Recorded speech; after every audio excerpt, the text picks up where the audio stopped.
Van Shonjov, Oscar Ardif an Fuish the Knot in a Faux Greek for Ogre in the Hair and Blint the Blint O'Hin. I'm Barra de Rochta. I'm a primary school teacher from Tallaght, Dublin, and I want to speak to you.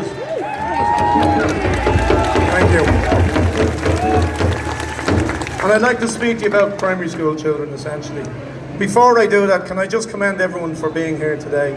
Because you are the courageous ones. You are the brave ones. And you are the people who are going to give everyone else hope when they realise that they've been conned and lied. We've all been lied to. I also want to commend quickly, I know there are some people who have been vaccinated here today, and I commend them, and I have my 100% respect for being here.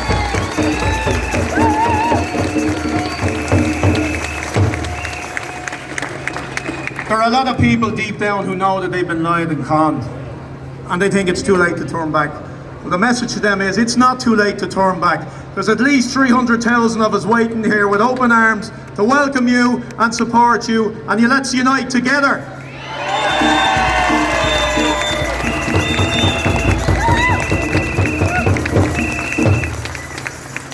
And finally, before I move on to the children, do not fall into the government's tactics of divide and conquer. It's what they're doing. We were all guilty of it. I'm guilty of it at times. You lose concentration, you find yourself getting into those conversations and battles you shouldn't be getting into. We're blamed on everything. We're being ridiculed, we're being abused. Hold your ground, stand firm, and realise and know that we are right. We know the truth. We're right.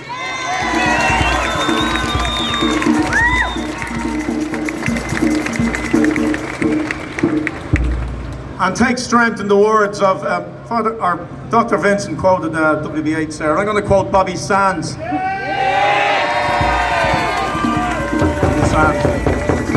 Bobby Sands in the final verse of his poem, The Rhythm of Time.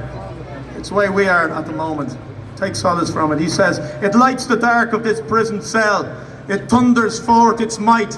It is the undauntable thought, my friend, that thought that says, I am right."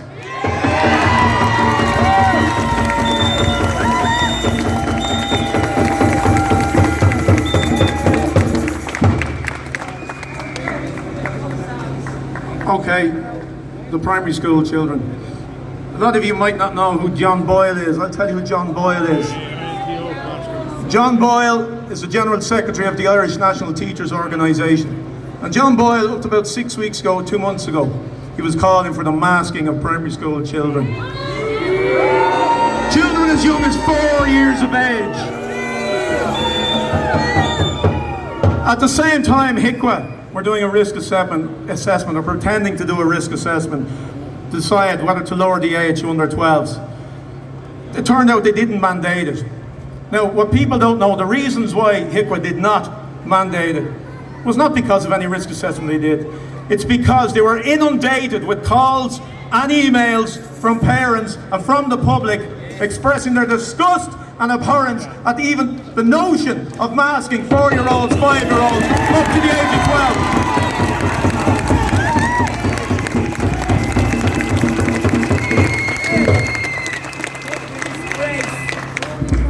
Now, John Boyle is back on our airwaves again. He's back again calling for the masking of primary school children. He wants them masked. So, as I said, I'm a teacher. I know lots of teachers. None of them have been calling for the masking of children in primary school. A lot of teachers here today, they also know teachers. Those teachers don't know anybody else who's been calling for the masking of primary school children. So it begs the question, who does John Boyle represent? Who is he representing and who is he speaking for? Well, I'll tell you, it's not us, it's not the teachers of Ireland. He's speaking for the Department of Education, NEFIT and HSE. He does not speak for the teachers of Ireland. That's exactly who he should be representing, not anybody else.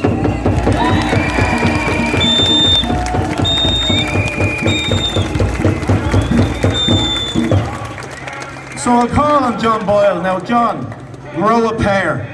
Be a man. Stand up to your masters. Stand up to your masters and say no. Do not hide behind the excuse of I'm just following public health measures. That's no excuse. Do not hide behind the excuse I'm just following orders. That doesn't work. Where have we heard that before? And it didn't turn out very, very well at all.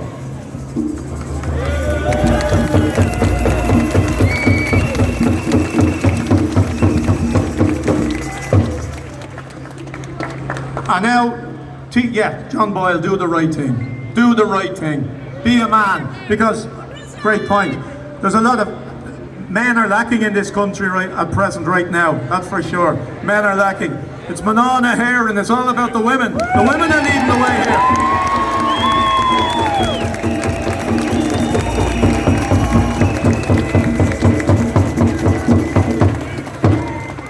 To the teachers of Ireland, primary school teachers in particular, what are you going to do? What are you going to do?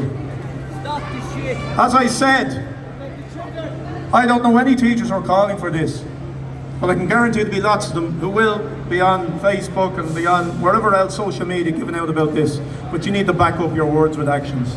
What are you going to do? Are you going to go into your principal and express your disgust at this and then be told to go back to your classroom with your tail between your legs, which is what will happen to many? You need to stand up. The health of our children does not come down to principals or boards of management or teachers. It comes down to the parents. We decide what is right for our children's health.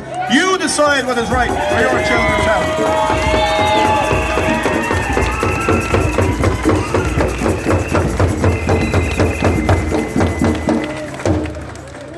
So I ask teachers, if you really call yourself teachers, teach the children who apparently you're meant to care for. Teach them what's right and what's wrong. Teach them how to recognize discrimination. Teach them, be a teacher that they will not forget, ever.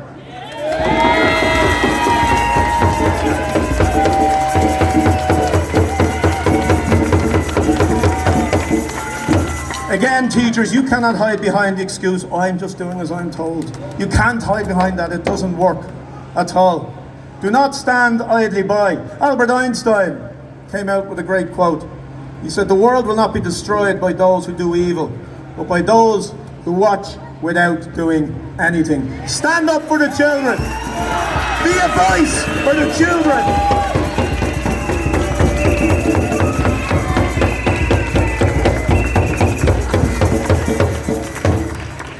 Parents have a voice, but it's not being listened to. There's principals and boards of management up and down this country deciding what's best for those parents' children. So they have no voice. Teachers, please give the children a voice. Finally, folks, it's very, very fitting and poignant we're outside the GPO here on the steps, where Patrick Pearse, the greatest educationist this country's ever seen, came out on these steps at 12:04 on Monday the 24th of April 1916 and proclaimed the greatest document this country has ever seen, the Proclamation of Ireland.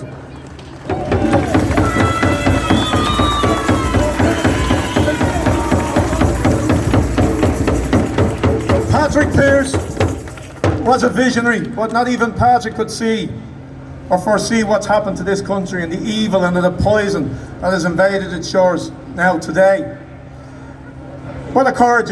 Let's not lament the fact that the ideals and the promises of the proclamation, that they haven't come to pass.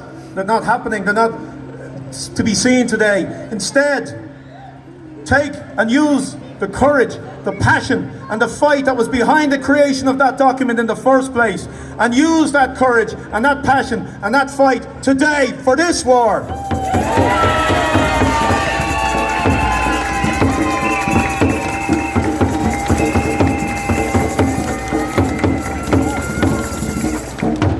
Very briefly, we were, the men and the women who marched in here in 1916 were exactly like us.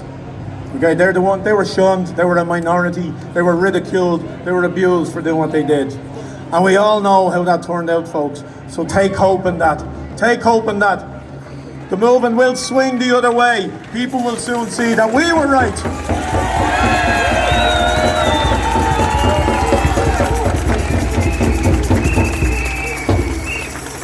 And I'll finish with just a quote again from the great man himself, Patrick Pearse, from his poem, The Rebel. I've said this before, some of you might have heard it before, but I'm going to say it again. It goes, beware. Beware of the thing that is coming. Beware of the risen people who shall take what ye would not give. Did ye think to conquer the people, or that law is stronger than life, or than men's desire to be free? We will try it out with you, ye that have harried and held, ye that have bullied and bribed, tyrants, hypocrites, liars.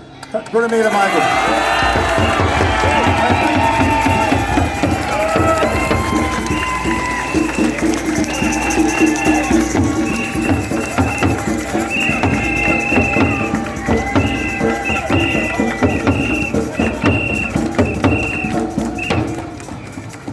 Thank you very much.